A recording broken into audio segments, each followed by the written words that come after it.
Hi, Dr. Ron Ehrlich here, and welcome to another Healthy Bite. This week, I had the pleasure of talking with Tyson Yunkaporta, author of Sand Talk: How Indigenous Knowledge Can Save the World. What an appealing title that was. But before I start, I'd like to acknowledge the traditional custodians of the land on which I'm recording this podcast, the Gadigal people of the Eora Nation, and pay my respects to their elders, past, present, and emerging. For me, who have been very keen on exploring lessons from the past and how those lessons inform our future, is a really exciting concept. So when I read the book, and certainly even before I read the book, just read the byline, I thought, oh, I've got to get into this. And the book has such an interesting style, such an interesting content.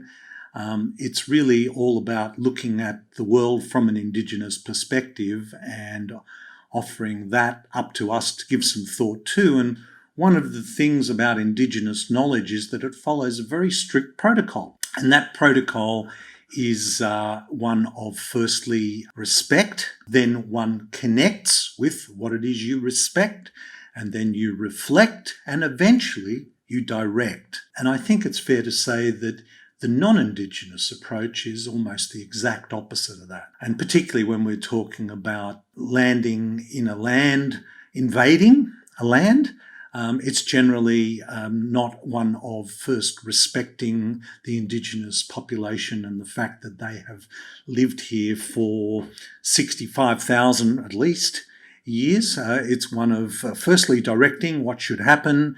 When that doesn't work too well, then there is some reflection that goes on eventually, and I think we might just be approaching this. I hope we are. I think we should. We have a lot to learn to connect with the Indigenous population, and then exercise respect, and not just say sorry, but thank you, and then eventually even perhaps saying please. Look, there are just so many aspects to this book that I just loved. He writes in, grammatically, I think it's called the first person plural. He uses the word the two of us, us two. And it really is like, he's yarning to you as you are reading this. And there were so many aspects to it that I thought were interesting. Here's one. I mean, dreaming is such an important part of the process in the Indigenous culture. And it's such an important part in grounding them and I mean, everything. Talk about holistic. I mean, we think we're holistic when we think one part of the body connects to another part of the body. And if you want to get really holistic, you might think about how your body connects to nature. But this is just all-encompassing. I mean, it redefined the word holistic. For me, who has been a holistic health advocate for almost all of my professional life, certainly for the last 40 years. So it was a wonderful thing. But back to dreaming, because when I read that section and I thought, wow, now, I do know that the focus that we have in the podcast, and we will be having in our wellness programs, is the importance of sleep and the stages of sleep, to be able to go into the deeper levels of sleep. And then also with those deeper levels are the deeper levels of non-REM, non-rapid eye movement sleep. But when you get into the rapid eye movement, you start to dream. And if you're unable to dream, then you do eventually affect you mentally, and you can become delusional.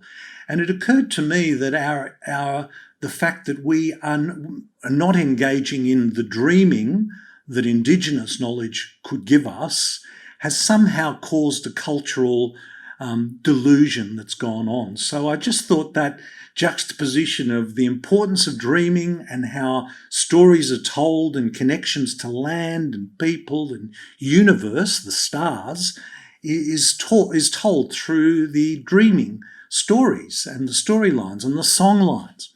But for us, the fact that we don't have that has resulted in a cultural delusion where we are not connected. Yes, the word country is just something which is all-encompassing. It includes everything and everyone and anything that influences, that lives or is on the land. So it's just this incredible respect for nature and for life and for the energy that flows through life. I just love talking to him. I just thought it was absolutely brilliant. And I love the book, and I love the talk that we had. I loved the yarn that us two had in that episode. It was certainly different from a lot of other podcasts that I've done. It was a really lovely conversation, and it took many different directions and many different perspectives. And I'm really keen on this whole idea of learning more about Indigenous culture. And I've sort of rather embarrassingly only now started to acknowledge the traditional custodians of the land on which I record this podcast, the Gadigal people of the Eora Nation, and pay my respects to their elders past, present and emerging, and was really interested. I was at a function about a year ago where the acknowledgement of country was explained much more than just that, to say that the Eora Nation extended in the north to the Hawkesbury River, in the west, in the north to the Hawkesbury, in the west to the Nepean, and in the south to the Georges, and it involved 29 clans. And what's so remarkable about Indigenous Australia is that there are 250 or so nations, many having clans within those nations and many languages that are distinctive. And Tyson made the point that when you look at the borders of the land, they're not drawn up in straight lines. They are not neat and nicely regimented. They really do follow the contours of the land. And the fact that there are so many distinct languages within this continent is a testament to the fact that for so long, and I think it's accepted now that at least for 65,000 years, there are some archaeological finds that have suggested it could be even longer than that, 80 or 100, even 120,000 years, which would totally rewrite the history of the human journey out of Africa. I mean, that would just take on a whole new story. And I've just been reading a whole area of archaeology that I didn't even know existed, and that is using genetics, archaeogeneticists, to explore the movement of peoples and migration of peoples over time. Now, another book that I have felt very passionate about is Dark Emu by Bruce Pascoe, and when I read it, I felt it just should be required reading for anybody living in Australia. And it lays out a story of not just a simple opportunistic hunter-gatherer society, which is the way it was portrayed by the early the early invaders. And it's interesting, actually, using that term, invasion. You know, I know that term has been used, and I thought, well, I should just look up the definition of invasion, and it's an act of invading, obviously, especially incursion of an army for conquest or plunder, the incoming or spread of something usually hurtful. So I think it ticks many of those boxes that the arrival of in 1788 of the first settlers would be and should be described correctly as an invasion. And then the occupation, I thought, well, let's look up what an occupation means. The occupation is the action, state, or period of occupying or being occupied by a military force. For example, the Roman occupation of Britain.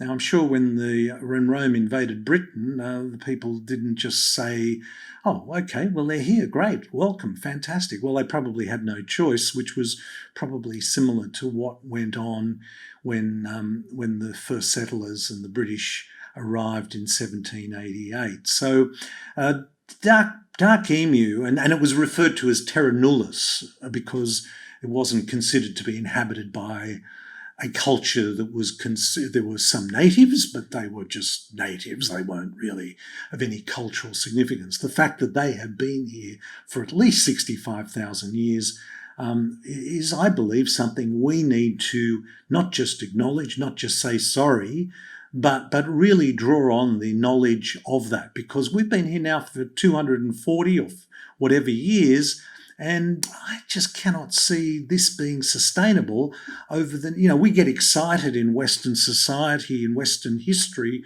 when we go, wow, the Roman Empire lasted 1,000 years, and there have been lots of other empires that have lasted a lot less than that. But 1,000 years is so impressive. Well, 65,000 years is pretty impressive too.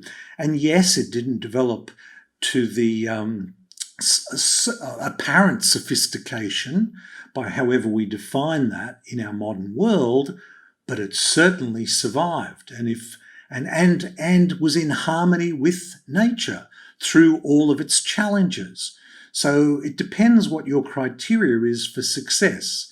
If criteria for success of a species is survival and living in harmony with nature, with the environment in which you live, then I think the Indigenous community and cultures have certainly got runs on the board that we need to be respectful of and draw on and think about differently. So starting first with the respect, then moving to connecting, then reflecting on what lessons we can learn, and then finally directing action would be, I would think, a very good way to go.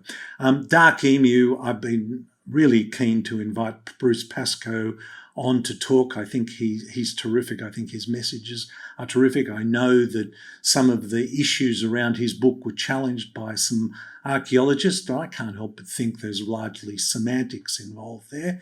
But anyway, there were so many important things that were outlined in that wonderful, wonderful book. And the other book that I would recommend to you is Bill Gamage's The Biggest Estate on Earth, which describes what the first settlers observed when they came to Australia, and what they looked at were parklands.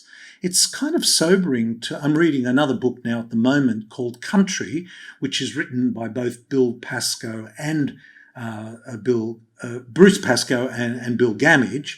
And in one of the chapters, and this was in The Biggest Estate on Earth, Bill Gamage points out that there are more trees now in Australia than they were when the first settlers arrived, and there would have been on the average 10 to 12 trees per acre, and that there was very little scrub and undergrowth, and that there were natural grasses, which Bruce Pascoe points out were harvested, and the grains from those were stored and sometimes probably traded.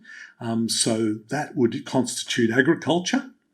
And all yams, natural yams. So these were acre after acre of this kind of vegetation around trees that were well managed, and that was the way Australia looked on the biggest estate on earth, as outlined in Bill Gamage's book, which is based on first sources. The sources were first hand. These were the description of explorers and first settlers when they first arrived. So I think we have a huge amount to learn from Indigenous culture. I'm hoping to get both Bruce and Bill on. It was terrific to talk to Tyson. I think we have so many lessons to learn culturally, environmentally, spiritually, on so many different levels. And so it was a great foray into that area, and it's going to be a focus in the coming year. I hope this finds you well. Until next time, this is Dr. Ron Ehrlich. Be well. This podcast provides general information and discussion about medicine, health, and related subjects. The content is not intended and should not be construed as medical advice or as a substitute for care by a qualified medical practitioner. If you or any other person has a medical concern, he or she should consult with an appropriately qualified medical practitioner. Guests who speak in this podcast express their own opinions, experiences, and conclusions.